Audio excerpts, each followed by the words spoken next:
Students, आज के इस वीडियो लेक्चर में हम लोग डिटर्मिनेंट को समझेंगे।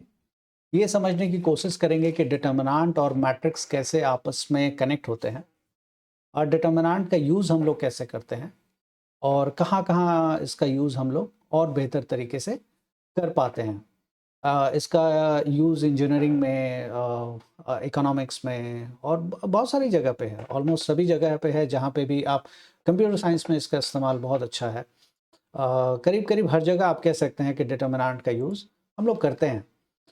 तो मैं कोशिश करूँगा कि डिटर्मिनेंट और मैट्रिक्स के बीच में क्या रिलेशनशिप है उसको बता सकूँ और डिटर्मिनेंट का जो कैसे हम लोग सिंप्लीफाई करते हैं, इवैल्यूएट कैसे करते हैं, उसकी प्रॉपर्टीज़ क्या-क्या चीज़ें होती हैं, उसको मैं कुछ वीडियो लेक्चर्स, ऑफ कोर्स इसके लिए एक ही वीडियो लेक्चर सफिशिएंट नहीं है।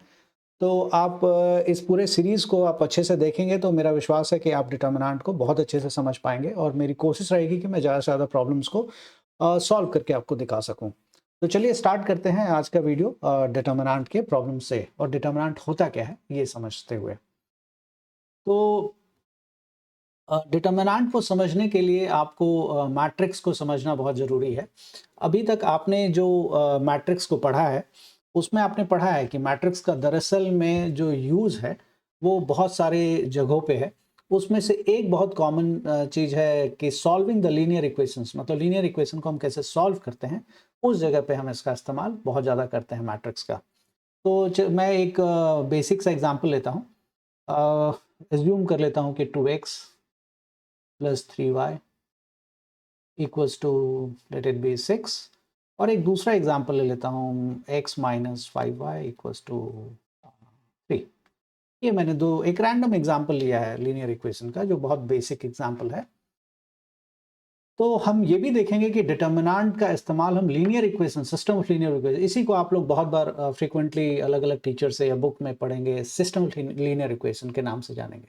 तो दरअसल सिस्टम ऑफ लीनियर इक्वेशन कोई बहुत अलग चीज़ नहीं है। इसी को हम सिस्टम ऑफ लीनियर इक्वेशन कहते हैं कि जो पेयर ऑफ इक्वेशंस हैं, इसी को साइमल्टेनियस इक्वेशन के नाम से भी जानते हैं। तो आप इसी को पेयर ऑफ लीनियर इक्वेशन बोल दीजिए। सारी बातें एक ही हैं, तो इसमें कन्फ्यूज़ होने की ज़रूरत नहीं है आपको। अब इसमें हम देखेंगे कि इसको हम सिंप्लीफाई अगर आपको करना हो बेसिक मेथड से, तो एलिमिनेशन मेथड हो गया, सब्स्टिट्यूशन हो गया, कोई भी आप मेथड यूज़ कर सकते हैं। तो कैसे हम इसको करेंगे? तो इसका नाम फर्स्ट इक्वेशन 1 और इसका नाम इक्वेशन 2 मैं दे देता हूँ और इसको सॉल्व करके दिखाता हूँ आपको। x इक्वल्स टू, मैं थोड़ा-सा तेज़ी से कर रहा हूँ सो दैट कि इस पे हमारा टाइम ज़्यादा वेस्ट ना हो। 5y और इस इक्वेशन, ये जो x की वैल्यू आपने ऑब्टेन की है, यहाँ पे जो x की वैल्यू y के टर्म्स में है, यहाँ पे इंडिपेंडेंट वेरिएबल और डिपेंडेंट वेरिएबल भी मैं एक्सप्लेन करना चाहूँगा। यहाँ पे ये जो आपको y दिख रहा है, this is what we call it as independent variable. इस y को हम लोग यहाँ पे इंडिपेंडेंट वेरिएबल कहते हैं और x जो है वो हमारे पास डिपेंडेंट वेरिएबल है। Let me mark it with different colour. मैं अलग कलर से मार्क कर देता हूँ। यहाँ पे y जो है ये हमारा इंडिपेंडेंट वेरिएबल है। क्यों है इंडिपेंडेंट, ये भी मैं आपको एक्सप्लेन कर देता हूँ। इसका इस्तेमाल आप लोगों को वेक्टर स्पेस में बहुत करना पड़ेगा। इंडिपेंडेंट वहाँ पे बहुत कन्फ्यूज़न होता है, यहाँ पे तो फिर भी आपको बहुत ईज़ी लगेगा, लेकिन वहाँ पे बहुत कन्फ्यूज़न होता है। लेकिन अगर आप जो मैं अभी आपको पढ़ा रहा हूँ, अगर इस फंडामेंटल को अगर आप पकड़ के रखेंगे तो वहाँ पे भी आपको दिक्कत नहीं होगी। इंडिपेंडेंट वेरिएबल किसको कहते हैं ये देख लेते हैं। Independent, this is independent, y को हम यहाँ पे इंडिपेंडेंट कह रहे हैं और x को हम लोग डिपेंडेंट वेरिएबल कहेंगे। क्यों कहेंगे ये भी मैं एक्सप्लेन करता हूँ। देखिए, x की जो वैल्यू है ना, वो पूरी तरह से y पे डिपेंड करेगी। अगर y की जगह मैं 1 रख दूँ तो x की वैल्यू 5 + 3 इज़ 8। अगर मैं y की जगह यहाँ पे 1 रख दूँ तो आप देखेंगे कि x की वैल्यू कितनी आ गई, 8 आ गई। 5 1 जो 5 + 3 इज़ 8, तो x की वैल्यू 8 आ गई। y की वैल्यू अगर मैं 0 रख दूँगा तो x की वैल्यू हमारे पास 3 आ जाएगी एंड सो ऑन। y की अलग-अलग वैल्यूज़ पे x की वैल्यू बदलती रहेगी। तो x की वैल्यू आप देखेंगे डिपेंड कर रहा है, किसके ऊपर डिपेंड करता है, y के ऊपर डिपेंड करता है। इसीलिए हम लोग y को इंडिपेंडेंट वेरिएबल के नाम से जानते हैं और x को डिपेंडेंट वेरिएबल के नाम से जानते हैं। अब इसमें सवाल उठता है कि बहुत बच्चों के मन में ये भी आ रहा होगा कि यार ये तो अजीब बात है, अगर हम इसी में उल्टा कर दें, अगर इसी चीज़ को हम ऐसे लिख दें, let me change the colour of the pen, अगर इसी को हम ऐसे लिख दें, x minus 3 equals to 5y और x minus 3 divided by 5 equals to y। I hope ये बात आप जानते हैं। तो इस केस में तो बदल गया, इसमें तो y हमारे पास डिपेंड करेगा अब x के ऊपर, मतलब x की वैल्यू अगर हम 3 रख दें तो 3 - 3 0, 0 बाय एनीथिंग इज 0, तो y की वैल्यू 0 हो गई। x की वैल्यू अगर 6 रख दूं मैं तो 6 - 3 3 होता है, तो 3/5 रह गया, तो y की वैल्यू 3/5 हो जाएगी। तो इस केस में आप देखेंगे कि जो y की वैल्यू है वो डिपेंड कर रही है x के ऊपर। तो सेम ही इक्वेशन है, लेकिन इसमें डिपेंडेंट वेरिएबल कोई और है, इंडिपेंडेंट वेरिएबल कोई और है, और इसी इक्वेशन को दूसरी तरीके से अगर लिख दिया गया तो उसमें डिपेंडेंट और इंडिपेंडेंट वेरिएबल बदल गया। तो इसमें कोई कंफ्यूजन नहीं है, ये बिल्कुल हो सकता है, इसमें कोई आश्चर्य वाली बात नहीं है, ऐसा हो सकता है। सिस्टम ऑफ लीनियर इक्वेशन में डिपेंडेंट और इंडिपेंडेंट वेरिएबल आपका बदल सकता है, आप कैसे लिख रहे हैं इस पे डिपेंड करता है। एनीवे, अब हम आगे बढ़ते हैं। तो ये x की वैल्यू आप क्या करेंगे कि किसी भी इक्वेशन में आप प्लग कर दीजिए। किस में प्लग करेंगे आप, जाहिर सी बात है आपने सेकंड से निकाला है, आप फर्स्ट में प्लग करेंगे और इससे आपको वैल्यूज मिलेंगी। देखते हैं कि क्या वैल्यूज मिलेगी। 2 × x की जगह 3, मैं एज्यूम कर रहा हूँ कि ये सारी चीज़ें आपको आती हैं, तभी आप डिटर्मिनेंट को फॉलो कर रहे हैं। +3 times of y equals to 6, तो 3 × 2 is 6 plus 10y plus 3y equals 6। आप देख सकते हैं यहाँ पे 13y आ जाएगा equals to 6 - 6 is 0, so clearly y equals to 0. I hope everything is correct. 3 × 2 is 6 plus 5 to 10y plus 3y equals to 6. Yes, that's absolutely correct.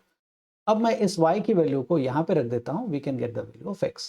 Now अगर इस वाली वैल्यू को अगर मैं यहाँ पे प्लग कर दूँ, ये x इक्वल्स टू 3 प्लस, अब यहाँ क्यों, आप कहीं पे भी प्लग कर लीजिए, जहाँ आपको अच्छा लगता है प्लग कर लीजिए। तो आप अगर इसको प्लग करेंगे, आप जहाँ चाहें वहाँ प्लग कर लीजिए, आपकी श्रद्धा है ये। तो x - 5 × 0 equals to 3, so clearly x equals to 3। अब आपको लग रहा होगा कि यार यहाँ प्लग किया तो ऐसा आ रहा है, क्या दूसरे में भी ऐसा आएगा? तो करके देख लेते हैं ना, कुछ नुकसान थोड़ी है, करके चेक कर लीजिए। 2x + 3 टाइम्स ऑफ y की जगह 0 डाल देते हैं इक्वल्स टू 6, तो आप देख लीजिए यहाँ पे x की वैल्यू सेम ही आ जाएगी, x इक्वल्स टू 3। आप किसी में भी प्लग करेंगे वैल्यू सेम ही आएगी, और अगर नहीं आ रही है तो आपने जरूर कोई ना कोई मिस्टेक किया है ओवरऑल।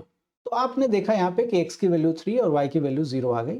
ये एक तरीका है हमारा सिस्टम ऑफ लीनियर इक्वेशन को सॉल्व करने का, जो आपने पढ़ा ही होगा। ये सारी चीज़ें, ये बेसिक सब्स्टिट्यूशन मेथड है, जो कि बहुत यूनिवर्सल है और बहुत ही अच्छा मेथड है। लेकिन जब वेरिएबल्स बहुत ज़्यादा हो जाते हैं और इक्वेशंस बहुत ज़्यादा हो जाते हैं तो ये कॉम्प्लिकेट हो जाता है। लेकिन this is very primary method और यूनिवर्सल है, ये आप कभी भी इस्तेमाल कर सकते हैं। अब मैं कोशिश करता हूं कि इसी इक्वेशन को आपको मैट्रिक्स के फॉर्म में लिख करके दिखाता हूं कि आप देखिए इसी इक्वेशन को मैट्रिक्स के फॉर्म में कैसे लिखेंगे। तो ये मैं आपको 2x + 3y = 6, let me right it down again. मैं पेन का कलर चेंज कर लेता हूं सो दैट कि आप अच्छे से उसको एंगेज कर पाएंगे। तो 2x + 3y = 6 and x - 5y = 3। ये हमारे पास सिस्टम ऑफ लीनियर इक्वेशन है। इसी को मैं दूसरे तरीके से सॉल्व करने की कोशिश कर रहा हूँ। लेकिन दूसरा जब मैं तरीका कह रहा हूँ तो ये याद रखिएगा कि जो 3 तरीके आपने सीखे होंगे कभी भी, सब्स्टिट्यूशन, एलिमिनेशन और क्रॉस मल्टीप्लिकेशन, इसके बाहर नहीं है कुछ भी, सब कुछ इसी के अंदर है। बस वो अब आपको दिखने में थोड़ा-सा अलग सा लगेगा, तो मैं करके आपको दिखाता हूँ। ये देखिए, इसी को इस तरह से लिखा जा सकता है। ये मेयरली ऑब्जर्वेशन है, ये याद रखिएगा। ये कैसे आया? ये ऑब्जर्वेशन से आया कि अगर इस तरह से लिख के इसको सॉल्व किया जाए तो मैट्रिक्स के फॉर्म में ये दिखेगा। 2, 3, 1 और -5 ये है हमारे पास। ये इसको मैंने जितने भी x के कोएफ़िशिएंट है उसको एक कॉलम में लिख लिया है और y के कोएफ़िशिएंट्स को एक कॉलम में लिख लिया है। और इसके साथ मैं x और y को आपस में मल्टीप्लाई करूँगा। मैट्रिक्स आप सब जानते हैं इसलिए मैं ये वर्ड यूज़ कर रहा हूँ, मल्टीप्लाई करूँगा तो इक्वल्स टू 6 एंड 3। इसी को हम लोग एक वेक्टर के नाम से भी जानते हैं, याद रखिएगा। ये जो एक कॉलम आपको दिख रहा है, this is called a vector, but anyway we will talk about it later. हम इसके बारे में बाद में बात करेंगे, कभी हायर अलजेब्रा या लीनियर अलजेब्रा पढ़ेंगे तब हम इसके बारे में बात करेंगे। अब आप देखें, यही सिस्टम ऑफ लीनियर इक्वेशन को अभी मैंने पीछे सॉल्व किया है मेथड ऑफ सब्स्टिट्यूशन से, और इसी linear system of linear equation को मैंने मैट्रिक्स के फॉर्म में लिख दिया है। अब मैट्रिक्स का फॉर्म में जिनको भी मल्टीप्लिकेशन पता है, मैं एज्यूम कर रहा हूँ, मैं बार-बार रिपीट कर रहा हूँ इस बात को कि मैं एज्यूम कर रहा हूँ कि आपको फंडामेंटल पता है, लीनियर इक्वेशन आप जानते हैं कैसे सॉल्व करना है और मैट्रिक्स का बेसिक मल्टीप्लिकेशंस आप जानते हैं, एडिशन मल्टीप्लिकेशंस। और अगर आप नहीं जानते हैं तो मेरे और भी वीडियोज़ हैं, उसमें आप जाकर के इन चीज़ों को देख सकते हैं। तो इस अजम्पशन के साथ मैं चल रहा हूँ। तो यहाँ पे ये मैट्रिक्स है 2 मल्टीप्लाई 2 और ये मैट्रिक्स है 2 रोज़ हैं इसमें, 1 रो, 2 रो और 1 कॉलम है। तो ये 2 इंटू 1 है। अक्सर कन्फ्यूज़न होती है जब इस तरह का मैट्रिक्स होता है तो बहुत बच्चों को दिक्कत होती है कि 1 इंटू 2 है, 2 इंटू 1 है। तो बहुत सिंपल है, आप हाथ का यूज़ करें, यूज़ योर ओन हैंड। 1 और 2 ऐसे काउंट करिए, 1 और 2 तो ये 2 रोज़ हो गया। कॉलम हमेशा ऊपर से नीचे जाता है जिसको हम वर्टिकल भी कहते हैं। ऊपर से नीचे गया है तो कितनी कॉलम है? एक ही कॉलम है, एक ही बार आपने हाथ को ऊपर से नीचे किया तो मिल जाएगा। आप ऐसे भी समझ सकते हैं। यहाँ पे एक्स लिखने का जगह है, ये 2 रोज़ हो गया हमारे पास, 2 रोज़ तो है बट कॉलम कितना है? तो एक ही बार ऐसा लिखा तो यहाँ पे एक्स लिखा गया और जितने इंटरसेक्शन हो रहा है ना वही हमारे पास उन्हीं जगहों पे हम चीज़ों को लिख रहे हैं। तो ये ओवरऑल हमारे पास 2 रोज़ हैं और 1 कॉलम है। So this is clearly 2 rows 1 column. अब आप जानते हैं कि इसका मल्टीप्लिकेशन पॉसिबल है, कैसे ये बात आप जानते हैं, आपको सिखाया गया है ये चीज़ कि मल्टीप्लाई करने के लिए फर्स्ट का कॉलम और सेकंड का रो मतलब जो मैट्रिक्स है उसमें पहले वाले का कॉलम, पहले वाले मैट्रिक्स का कॉलम और सेकंड वाले मैट्रिक्स का रो बराबर होना चाहिए, इक्वल होना चाहिए। अगर ऐसा होगा तो हम इसको मल्टीप्लाई कर देंगे। याद रखिएगा मेरी इस बात को मैं स्ट्रेस दे रहा हूँ कि फर्स्ट वाले मैट्रिक्स का कॉलम और दूसरे वाले मैट्रिक्स का रो बराबर होना चाहिए, तभी हम दोनों को मल्टीप्लाई कर सकते हैं। आप इसको अपनी मर्जी से पलटने की कोशिश ना करें। मतलब आप ये मत सोचें कि अगर मैंने कहा है पहले वाले का कॉलम और दूसरे का रो तो आप अपनी मर्जी से सोचें कोई बात नहीं, पहले का रो भी हम मान लेंगे तो चलेगा। नहीं, स्ट्रिक्टली पहले वाले का कॉलम अगर दूसरे वाले के रो के बराबर है तो हम इन दोनों को मल्टीप्लाई कर सकते हैं। इसके ऊपर अलग थ्योरी है बट वो अभी मैं डेरिवेशन पे नहीं जा रहा हूँ कि कैसे कर सकते हैं, बट बहुत बेसिक सी बात है कि ये काम आप लोगों ने पढ़ा होगा तो आई एज्यूम कि ये आप जानते हैं। मैं उसको बस स्ट्रेस दे रहा हूँ। तो अगर आप इसको मल्टीप्लाई कर सकते हैं तो रिजल्ट जो आएगा, रिजल्ट जो नया जो मैट्रिक्स का फॉर्मेशन होता है वो क्या फॉर्म करेगा, नया मैट्रिक्स किस फॉर्म में होगा? ये 2 मल्टीप्लाई 1 के फॉर्म में होगा। मतलब 2 रोज होंगे और 1 कॉलम होगा which is same as this, है ना? तो हम जानते हैं कि दो चीजों को आपस में बराबर, अब इसके लिए कोई मैट्रिक्स सीखने की जरूरत नहीं है, ये वैसे भी आप जानते हैं, बहुत फंडामेंटल चीज है। दो चीजों को हम बराबर कब कहते हैं? जब दोनों बिल्कुल डिट्टो हो, जिसको हम हू बहू हिंदी में कह सकते हैं, इंग्लिश में एकदम आइडेंटिकल कहेंगे, उसी को हम इक्वल कह सकते हैं। अब अगर मेरे पास ये एक पेन है, अगर आप ठीक से देख पा रहे हो तो ये एक पेन है और एज्यूम करिए कि एक दूसरा पेन है मेरे पास, मान लेते हैं ये यही मेरे पास दूसरा पेन है। तो क्या ये दोनों पेन आपस में इक्वल है? आंसर है बिल्कुल नहीं है। डिस्पाइट द फैक्ट कि दोनों इक्वल है बट सॉरी दोनों पेन है बट दोनों इक्वल नहीं है। इक्वल होने के लिए आइडेंटिकल होना चाहिए। आइडेंटिकल का क्या मतलब हुआ कि दोनों की कंपनी सेम होनी चाहिए। तो क्या इन दोनों की कंपनी सेम है? आप पता नहीं पढ़ पा रहे हैं या नहीं पढ़ पा रहे हैं बट नहीं है। मैं एटलीस्ट इतना तो भरोसा कर सकते हैं मुझ पे कि इन दोनों का कंपनी सेम नहीं है। दिखने में भी आपको दिख रहा होगा, ये बात तो आपको साफ ही दिख रहा होगा कि भाई दोनों सेम नहीं है ना? तो दोनों इक्वल नहीं है। इक्वल होने के लिए दोनों बिल्कुल आइडेंटिकल होना चाहिए। तो बहुत ही क्लियर है कि ये वाला मैट्रिक्स और ये वाला मैट्रिक्स आपस में इक्वल हम कर सकते हैं। अगर नहीं भी है तो हम बनाने की कोशिश कर सकते हैं। क्यों? क्योंकि दोनों का जो ऑर्डर है वो सेम है। ऑर्डर का मतलब क्या होता है? रोज और कॉलम सेम है। तो इसमें 2 रोज है और 1 कॉलम है और इसमें भी 2 रोज और 1 कॉलम है। इसमें मतलब ये वाला मैट्रिक्स। आप तो ये तो दिख ही रहा है एटलीस्ट आपको। तो ये दोनों सेम बनाने की कोशिश हो सकती है या चांसेस भी हैं होने के, क्योंकि एटलीस्ट दोनों का ऑर्डर सेम है। और मैट्रिक्स में आपने पढ़ा होगा कि दो मैट्रिक्स इक्वल कब होता है? जब दोनों मैट्रिक्स का फर्स्ट ऑर्डर सेम हो। ऑर्डर का मतलब, मैं रिपीट कर रहा हूं, जितने रोज एक मैट्रिक्स में हैं और जितने कॉलम पहले वाले मैट्रिक्स में है। मैं रिपीट करता हूं, मैं स्टेटमेंट को दोबारा रिफ्रेज कर रहा हूं। पहले मैट्रिक्स में जितने रोज ऑन कॉलम हैं, मान लेते हैं पहले वाले मैट्रिक्स में रोज हमारे पास, मान लेते हैं इस वाले मैट्रिक्स में हमारे पास रोज है हमारे पास 5 और कॉलम है हमारे पास 4। और अगर दूसरे मैट्रिक्स में हमारे पास रोज 5 की जगह 4 है और कॉलम 4 की जगह 5 है, तो दोनों का दिखने में अगर आप नॉर्मल तरीके से देखेंगे, बेसिक अलजेब्रा के तरीके से देखेंगे तो कोई बहुत बड़ा डिफरेंस हमें नहीं दिखता। हमें लग रहा है कि 5 into 4 3 की तो है 20 विच इज करेक्ट, मतलब सोचने के हिसाब से गलत नहीं है। लेकिन ये दोनों मैट्रिक्स के हिसाब से ये दोनों बहुत अलग है। ये 5 into 4 मतलब इसमें 5 रोज हैं और 4 कॉलम है, इसमें 4 रोज है और 5 कॉलम है, तो आइडेंटिकल नहीं है, हूबहू नहीं है। ये हूबहू होना बहुत जरूरी है। तो इसीलिए हम समझेंगे इस बात को कि दो मैट्रिक्स को इक्वल तभी कहा जाता है जब दोनों डिट्टो हो।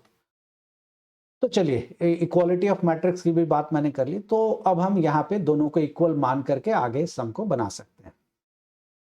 अब हम जरा देखते हैं कि इस मैट्रिक्स को अगर मैं दोबारा मल्टीप्लाई करके लिखने की कोशिश करूं तो क्या ये यही बनेगा। आप पाएंगे कि बिल्कुल यही बन जाएगा। आप इसको मल्टीप्लिकेशन में एज्यूम करता हूं कि आपको आता है, आप मल्टीप्लाई कर लीजिएगा, डिट्टो यही चीज आपको मिल जाएगा। तो उसी का ऑब्जर्वेशन है कि अगर इस पूरे को अगर हम चाहें तो ऐसे लिख सकते हैं, इस पूरे को अगर हम चाहें तो ऐसे लिख सकते हैं। अब आइए हम दूसरी चीज पे चलते हैं। दूसरी चीज है कि आपको पता है कि ये याद रखिएगा, हम डिटर्मिनेंट की तरफ ही जा रहे हैं। तो जो बच्चे ये सोच रहे होंगे कि यार ये क्या बोरिंग चीज है, हम डिटर्मिनेंट की तरफ ही प्रोसीड कर रहे हैं, बट स्लोली। जिनको ये लगता है, जिनको ये पता है कि ये सिस्टम ऑफ लीनियर इक्वेशन है, अगर मैं आपसे ये पूछ दूं कि इस सिस्टम ऑफ लीनियर इक्वेशन का सोल्यूशन कैसा होगा, सोल्यूशन कैसा होगा मतलब दिखने में सुंदर होगा या खराब होगा, वो नहीं पूछ रहा हूं मैं आपसे। मेरा पूछने का मतलब है कि इसका सोल्यूशन यूनिक होगा, एक ही वैल्यूज एक्स एंड वाई की होगी, या बहुत सारी वैल्यूज होंगी, या कोई भी वैल्यूज नहीं होगी एक्स और वाई की। दूसरी भाषा में, इन दोनों इक्वेशंस को अगर लाइन के फॉर्म में प्लॉट किया जाए, अगर मान लीजिए कि इसको अगर एक लाइन बनाया जाए, जो कि बनता भी है, और इस वाली इक्वेशन का अगर एक लाइन बनाया जाए, तो मैं पेन का कलर चेंज कर देता हूं ऐसा, तो ये दोनों लाइन आपस में इस जगह पे इंटरसेक्ट कर रहे हैं, तो इसको कहते हैं यूनिक सॉल्यूशन। अगर एक ही जगह पे दोनों लाइन एक दूसरे को काट रहा होगा तो एक यूनिक सॉल्यूशन। लाइन दो जगह नहीं काट सकता कभी भी। ऐसा करने के लिए इस लाइन को इधर से मुड़ के आना पड़ेगा, फिर इसको काटना पड़ेगा। तो जैसे ये मुड़ गया तो लाइन तो नहीं रहा। तो क्या ये दोनों लाइंस एक दूसरे को एक ही जगह काट रहा है, ये सवाल है। दूसरा, ये एक लाइन है और दूसरा लाइन यहाँ पे ब्लू है, एक के ऊपर दूसरा है। ये दूसरा सवाल है कि क्या एक के ऊपर दूसरा लाइन है, जिसको हम कहते हैं मिनी सॉल्यूशंस। अगर एक लाइन के ऊपर ही दूसरा लाइन बन जाए तो इसको हम लोग कहते हैं मिनी सॉल्यूशन है। मतलब इन दोनों के बहुत सारे सॉल्यूशन होंगे, एक्स और वाई की इतनी वैल्यूज होंगे कि हम गिन भी नहीं सकते, है ना। और तीसरा है कि क्या ये वाला लाइन, जो पहला लाइन है, मान लीजिए ऐसा बन रहा है, बस एक रैंडमली बना रहा हूं, तो डोंट टेक इट अदरवाइज कि नहीं इसका ग्राफ ऐसा नहीं बनेगा, बस एक लाइन बस बना रहा हूं, और दूसरा लाइन बिल्कुल इसके पैरेलल हो जाए। तो पैरेलल हो जाएगा तो कभी भी ये आपस में इंटरसेक्ट नहीं करेगा। तो क्योंकि इंटरसेक्ट नहीं करेगा तो हम कहेंगे कि इन दोनों का कोई सोल्यूशन नहीं है। दोनों में कोई भी एक्स और वाई की वैल्यू ऐसी नहीं है जो पहले पे भी डाल दें तो LHS इक्वल टू RHS हो जाएगा, और दूसरे पे भी डाल दें उसी वैल्यू को, दूसरे इक्वेशन पे भी डाल दें तो LHS इक्वल टू RHS हो जाएगा। ऐसा कोई वैल्यू नहीं मिलेगा आपको, इम्पॉसिबल है। तो आपसे पूछा जा रहा है कि आप बताइए कि इन दोनों सिस्टम ऑफ इक्वेशन को देख के बिना सॉल्व किए हुए, छोटा मोटा काम तो आप कर सकते हैं बट पूरा सॉल्व करिए, या सिर्फ ऑब्जर्वेशन से क्या आप बता पाएंगे कि इसका सोल्यूशन ऐसा होगा या ऐसा होगा या ऐसा होगा। कहने का मतलब एक सोल्यूशन होगा या बहुत सारे सोल्यूशन होंगे या कोई भी सोल्यूशन। तो आप सबको पता है कि इसको जानने का आपके पास एक तरीका है, और वो तरीका है हमारे पास कि हम क्या करेंगे, दोनों के x के कोफिशिएंट को 2/1 और 3/-5 को हम आपस में चेक करेंगे। अगर ये दोनों आपस में इक्वल है उसी से हम तय करते हैं। अगर इक्वल है तो फिर हम C1/C2 भी चेक करते हैं, मतलब 6/3 भी चेक करेंगे। और अगर ये दोनों आपस में बराबर नहीं है तो इसका मतलब है कि इन दोनों सिस्टम ऑफ इक्वेशन का, या फिर कह लीजिए इन दोनों इक्वेशन का एक ही सोल्यूशन आएगा। मतलब ऐसा ही होगा, दोनों को सॉल्व करेंगे अगर हम, तो एक्स और वाई की सिर्फ और सिर्फ एक ही वैल्यू आएगी, जो कि मैंने पीछे सॉल्व किया है। आप देख सकते हैं इसमें एक्स की वैल्यू 3 है, वाई की वैल्यू 0 है। इसके अलावा कोई और वैल्यू नहीं आ सकती, ये गारंटी है। आप चाहे जिस मेथड से बना लें, मेथड ए, मेथड बी, मेथड सी, मेथड डी, मेथड ई, मेथड एफ, आपको जो श्रद्धा हो, जिस मेथड से श्रद्धा हो, जिस टीचर ने सिखाओ, जिस कंप्यूटर पे बैठना हो, आप किसी भी कंप्यूटर पे बैठ के आप सॉल्व करेंगे, वैल्यू आपको वही मिलेगी, कुछ और वैल्यू नहीं मिल सकता है, इम्पॉसिबल है।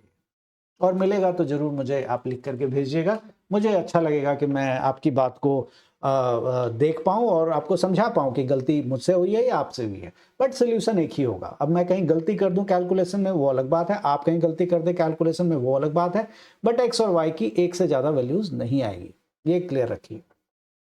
अच्छा, अब हम आगे बढ़ते हैं। तो हमको अगर ये जानना हो कि linear system of linear equation का कैसे हम ये जानेंगे कि भाई यूनिक सोल्यूशन है कि नहीं, छोड़ दीजिए इन दोनों को, यूनिक है कि नहीं, ये दोनों में कौन सा है वो बाद में देख लेंगे। तो यूनिक मतलब एक्स और वाई की एक ही वैल्यू निकल रही है कि नहीं निकल रही, इसको जानने का सिर्फ और सिर्फ एक ही तरीका है कि दोनों के एक्स के कोफिशिएंट को डिवाइड कर देते हैं और वाई के कोफिशिएंट को डिवाइड करके चेक करते हैं कि दोनों आपस में बराबर है कि नहीं है। अगर बराबर नहीं है तो यूनिक सोल्यूशन बिल्कुल है, और अगर दोनों आपस में बराबर होंगे तो यूनिक तो नहीं है। इन दोनों में से क्या है, इसके बारे में हम बाद में देखेंगे। अब आते हैं, इसी चीज को हम थोड़ा सा एक दूसरे तरीके से देखते हैं। Now this is what we call it as square matrix. इसी को हम एक स्क्वायर मैट्रिक्स के नाम से जानते हैं। स्क्वायर मैट्रिक्स किस लिए? क्योंकि इसका ऑर्डर 2 × 2 है। स्क्वायर आप जानते ही हैं, लेंथ और ब्रेथ बराबर होता है, तो क्योंकि इसमें 2 रोज हैं और 2 कॉलम है, इसलिए इसका नाम स्क्वायर मैट्रिक्स है। तो ये एक स्क्वायर मैट्रिक्स है।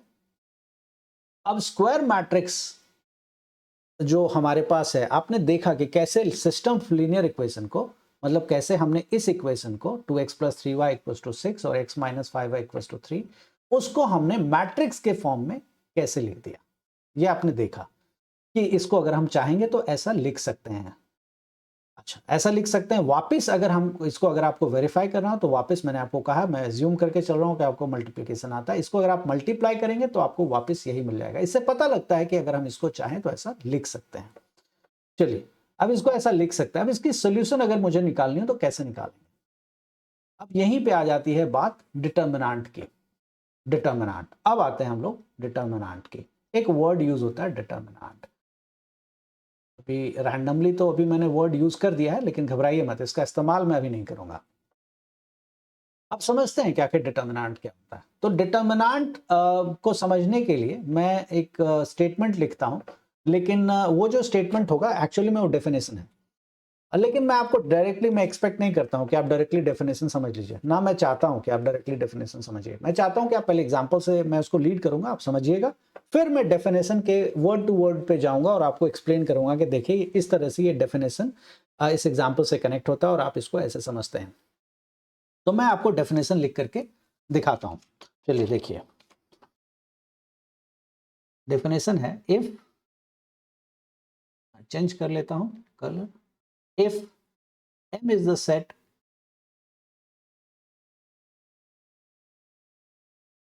of square matrices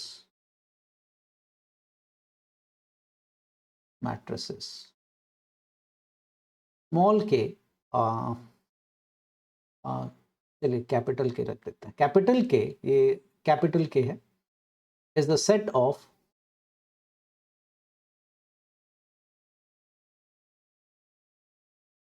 number of numbers, set of numbers, और नंबर्स रियल भी हो सकता है और कॉम्प्लेक्स भी हो सकता है। कॉम्प्लेक्स नंबर क्या होते हैं, ये मैं एज्यूम करता हूं कि आप जानते हैं, ये बात आपने पढ़ा होगा कॉम्प्लेक्स नंबर। इसके ऊपर आते हैं थोड़ी देर बाद। सेट ऑफ नंबर्स रियल और complex, and f such that that's a mapping of f from m to capital K, ये capital K है, is defined by f of a equals to small k, a belongs to capital M and small k belongs to capital K। घबराइए मत, ये statement अभी आपको भारी लग रहा है और मैंने पहले भी कहा है कि मैं ये एक्सपेक्ट नहीं करता हूं कि आप इसको पहले ही समझ लें। अब मैं आपको समझाऊंगा, एक एक चीज आपको इसमें समझ में आ जाएगा। Then f of capital A is called determinant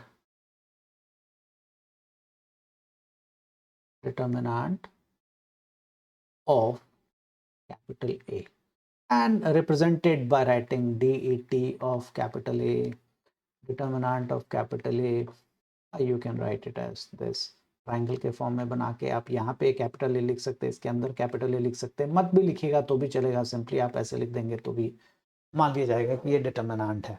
तो डिटर्मिनेंट का सिंबल है ये, और मैं इनमें से कुछ भी एक्सपेक्ट नहीं कर रहा कि आप समझिए अभी।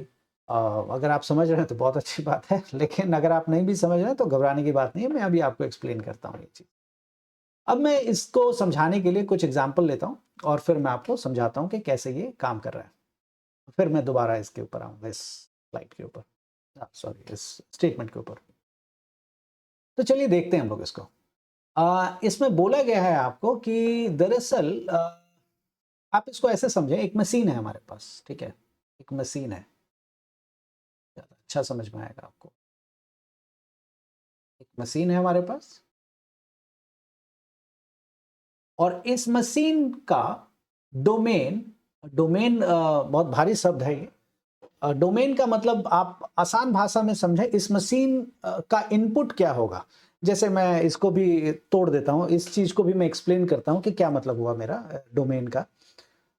जैसे ज्यूम करिए कि आपके पास एक मशीन है, आपकी गाड़ी है, कार है। तो कार में अगर कार को चलाना है तो आपको उसका जो टंकी होता है जिसमें आप पेट्रोल डालते हैं, या रेडिएटर वाली जगह होती है जहाँ पे कूलिंग एजेंट डालते हैं, मतलब पानी वगैरह आप डालते हैं, तो कार में, कार को चलाने के लिए आपको पेट्रोल की जरूरत पड़ेगी, है ना। तो आप पेट्रोल डालेंगे, तो डोमेन ऑफ कार तो नहीं कहा जा सकता, बट कार का वो वाला पार्ट, या कार चलने के लिए किस चीज की जरूरत है, आपको पेट्रोल की जरूरत है, तो पेट्रोल उसका डोमेन हुआ। मैं इसको दूसरे तरीके से समझाता हूँ, एक दूसरा एग्जांपल देता हूँ, क्योंकि कार जरूरी नहीं है कि सब बच्चे कार का इस्तेमाल कर रहे हैं और इस बात को जानते हो। मैं एक दूसरा एग्जांपल देता हूँ। घर में आप सबके क्या कहते हैं, मिक्सर होगा। तो अगर आप मिक्सर को देखेंगे तो मिक्सर में जब आप कुछ डालते हैं तो अक्सर आप मिक्सर में टमाटर, मिर्ची, धनिया, इस तरह का कोई भी चीज़ जिससे आपको चटनी बनानी हो या जिससे मिक्स करना हो, आप उस तरह का चीज़ ही डालते हैं। कभी ऐसा तो आपने नहीं किया होगा ना कि मिक्सर आपके घर में है और आपने ट्राई करने के लिए उसमें पत्थर डाल के देखा कि भाई मिक्स हो रहा है कि नहीं हो रहा है। ये तो आप नहीं करते हैं। तो जो चीज़ मिक्सर में डाला जा सकता है, जो पॉसिबल चीज़ें हैं, जो हम डाल सकते हैं मिक्सर में, उसको हम लोग डोमेन कहते हैं, है ना। तो ये मशीन भी ऐसा ही है। इस मशीन में मान लेते हैं, ये इस मशीन का काम ऐसा है कि इसमें सिर्फ और सिर्फ स्क्वायर मैट्रिक्स हम डाल सकते हैं, कोई और मैट्रिक्स हम नहीं डाल सकते। और कोई और मैट्रिक्स डालेंगे तो ये एरर दिखा देगा। जैसे हम डालेंगे तो ये पूरा का पूरा मैट्रिक्स ही उगल के दे देगा कि लो भाई, तुमने जो डाला है वो मुझे मंजूर नहीं है, मैं इस पे कुछ नहीं कर सकता। तो ये एक स्क्वायर मैट्रिक्स हम इसमें डालते हैं और उस स्क्वायर मैट्रिक्स का नाम यहाँ पे कैपिटल एम है। आप मतलब एक बहुत बड़ा सेट है, जो यहाँ पे अगर आप देखेंगे तो मैंने एक वर्ड यूज किया है, M is the set of square matrices, है ना, K is the set of numbers. तो अब ये दो बातें हैं। अब इसको आप ऐसे समझें कि एक स्क्वायर मैट्रिक्स का एक हमारे पास सेट है, मतलब एक बहुत बड़ा घर है, इतना बड़ा, जिसमें बहुत सारे स्क्वायर मैट्रिसेस हैं। 1 into 1 का स्क्वायर मैट्रिक्स है, मतलब सिर्फ 5 लिखा हुआ है। एक 2 into 2 का स्क्वायर मैट्रिक्स है, मैं सारे स्क्वायर मैट्रिक्स बना के नहीं दिखाऊंगा। 2 into 2 का लाखों करोड़ों स्क्वायर मैट्रिक्स, मतलब एक रूम है जिसमें स्क्वायर मैट्रिसेस बना बना के रख दिया गया है, सारा बहुत सारे भरे पड़े। और 3 into 3 का भी स्क्वायर मैट्रिसेस है, 4 into 4 का भी है, लेकिन हम सिर्फ 3 into 3 तक ही अपने आप को रेस्ट्रिक्ट करेंगे। 4 into 4 का डिटर्मिनेंट कैसे निकालता है वो जरूर मैं आपको बाद में दिखा दूंगा, बट 3 into 3 अगर आप जान गए तो आप समझ लीजिए सब कुछ आप जान गए। इस रूम में दरअसल में बहुत सारे स्क्वायर मैट्रिसेस रख दिए गए हैं। एक स्क्वायर मैट्रिक्स है 1 into 1 का, ऐसा लाखों 1 into 1 का रखा गया है, जिसमें सिर्फ 5 लिखा हुआ है, किसी में सिर्फ 7 लिखा हुआ है, किसी में सिर्फ 9 लिखा हुआ है, किसी में सिर्फ 0 लिखा हुआ है। ऐसे करके बहुत सारा है। उसी तरह से 2 into 2 का भी स्क्वायर मैट्रिक्स है, बहुत सारा चीज लिखा हुआ है। तो ये जो सेट है, ये जो घर है, इसका नाम हमने रखा है एम। इस घर का नाम हमने रख दिया एम, है ना। तो अब क्या करेंगे इस फंक्शन में, इस फंक्शन मतलब ये जो मशीन है, मशीन का ही नाम फंक्शन होता है ना। मशीन को ही हम फंक्शन कहते हैं। फंक्शन का क्या मतलब होता है, किसी चीज का काम। तो मशीन का भी एक डिफाइंड काम है, और किसी चीज का डिफाइंड काम कहना चाहिए मुझे। आपका कान का एक फंक्शन है, कान का फंक्शन तय है, भगवान ने तय करके दिया। आप ऐसा नहीं है कि कान से आप खाना नहीं खा सकते, है ना। अनलेस कि कोई मेडिकल कंडीशन ना हो, that's another thing. But normally कान से आप खाना नहीं खाते हैं, नाक से आप खाना नहीं खाते हैं ना, नाक से आप सुनने का काम नहीं करते हैं, तो नाक का काम ऑलरेडी डिफाइंड है। एंड सो नाक जो काम है नाक का, वो सूंघना है, स्मेल लेना है, सांस लेना है, इस तरह की चीजें हैं। तो दैट इज कॉल्ड, मतलब वो एक रूल है जो भगवान ने पहले से तय करके भेज दिया है आपके लिए, हमारे लिए, और उसी रूल को दरअसल फंक्शन कहते हैं हम। तो उसी तरह से इस मशीन को आप एक फंक्शन मानेंगे, मशीन का एक काम है और पहले से तय किया हुआ काम है। इस मशीन का काम ये है कि इसमें हम जो भी स्क्वायर मैट्रिक्स डालेंगे, मेरे शब्द को ध्यान से सुनिएगा, जो भी हम स्क्वायर मैट्रिक्स डालेंगे, उस स्क्वायर मैट्रिक्स पे ये मशीन अपना कुछ काम करेगा, गड़ गड़ गड़ गड़ गड़ गड़ गड़ गड़ करके, और एक नंबर आपको दे देगा। और वो नंबर जो होगा, वो कोई या तो रियल नंबर होगा या तो कोई कॉम्प्लेक्स नंबर होगा। लेकिन हम यहाँ पे कॉम्प्लेक्स नंबर की बात नहीं कर रहे हैं, हम सिर्फ और सिर्फ ऐसे स्क्वायर मैट्रिसेस की बात कर रहे हैं जिसकी एंट्रीज रियल नंबर होगी।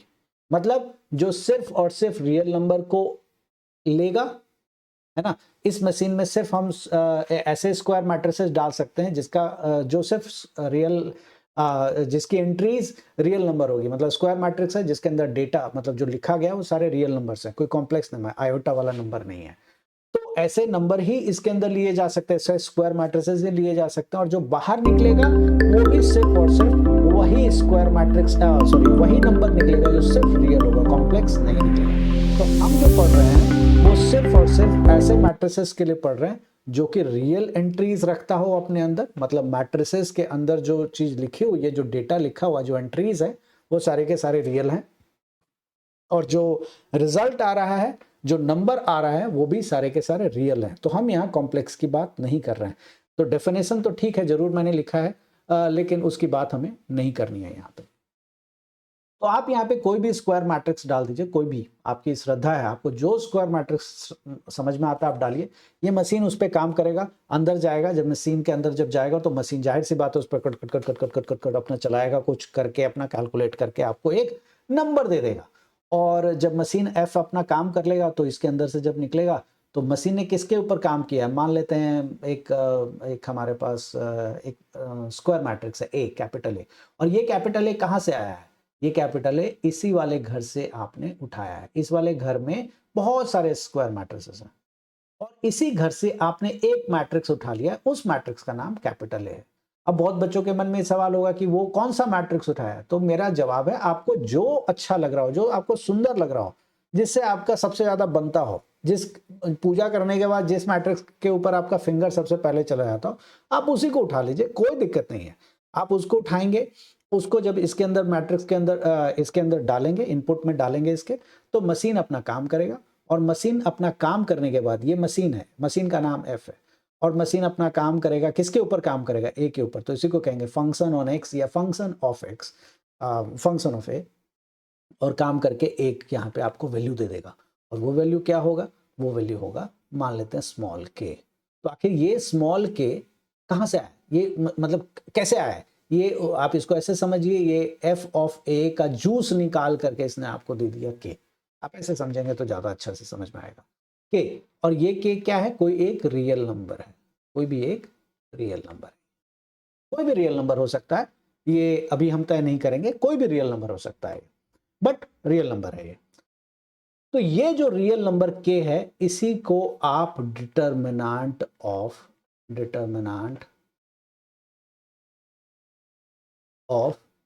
किसका डिटर्मिनेंट कहेंगे, ये स्क्वायर मैट्रिक्स ए का डिटर्मिनेंट कहेंगे। इसी को आप अगर आप चाहें तो ऐसे भी लिख सकते हैं, डिटर्मिनेंट ऑफ ए, या इसी को अगर आप चाहें तो शॉर्ट में लिख सकते हैं, डिटर्मिनेंट ऑफ ए। इसी को चाहें तो आप ऐसे अंदर में ए लिख लीजिए, बिना उसके भी अगर आप चाहें तो लिख लीजिएगा, अज्यूम कर लिया जाएगा कि आप डिटर्मिनेंट ऑफ ए की बात कर रहे हैं। तो उम्मीद है कि आपको ये समझ में आ गया होगा कि डिटर्मिनेंट ऑफ ए हम किसको कहते हैं। इसके बाद डिटर्मिनेंट ऑफ ए को और अच्छे से एक्सप्लेन मैं इसके नेक्स्ट वीडियो में करूंगा, क्योंकि ऑलरेडी ये ऑलमोस्ट 35 मिनट्स का वीडियो हो चुका है, तो मैं चाहता हूं कि वीडियो छोटे छोटे रहें, तो आप आराम से उसको देखेंगे और समझेंगे। तो ये मैंने सिर्फ और सिर्फ आपको डिटर्मिनेंट किसको कहते हैं उसको एक्सप्लेन किया है। आप इस वीडियो को अच्छे से देखिए और इसके आने वाले फॉलोड जो वीडियो होंगे उसको अगर आप ध्यान से देखेंगे तो आपको पूरे अच्छे से समझ में आ जाएगा कि डिटर्मिनेंट कहते किसको हैं, कैसे हम सॉल्व करते हैं, प्रॉब्लम कैसे सॉल्व करते हैं, प्रॉपर्टीज कैसे यूज होता है उसमें, ये सारी चीज़ों को मैं आपको समझाऊंगा। अभी तक के लिए इतना ही।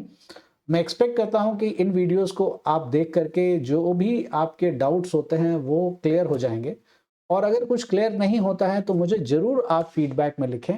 मैं पूरी कोशिश करूंगा कि उन फीडबैक्स को मैं पढूं और आपके लिए और अच्छा कंटेंट मैं तैयार करूं। और ये ध्यान रखिएगा कि ये कंटेंट बहुत मेहनत से मैं बनाता हूं, तो मेरी आप लोगों से गुजारिश है कि आप लोग पूरा वीडियो देखें।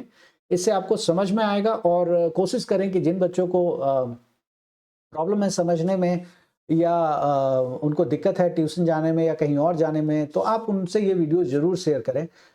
मेरा मानना है और मेरी पूरी कोशिश है कि मैं जो वीडियो बनाऊँ उसमें आपको कहीं और से हेल्प लेने की ज़रूरत नहीं पड़ेगी। अभी के लिए इतना ही। नेक्स्ट वीडियो का इंतज़ार कीजिए, उसमें मैं डिटर्मिनेंट के वैल्यूज़ को और अच्छे से एक्सप्लेन करूँगा। तब तक के लिए बाय बाय। Thank you.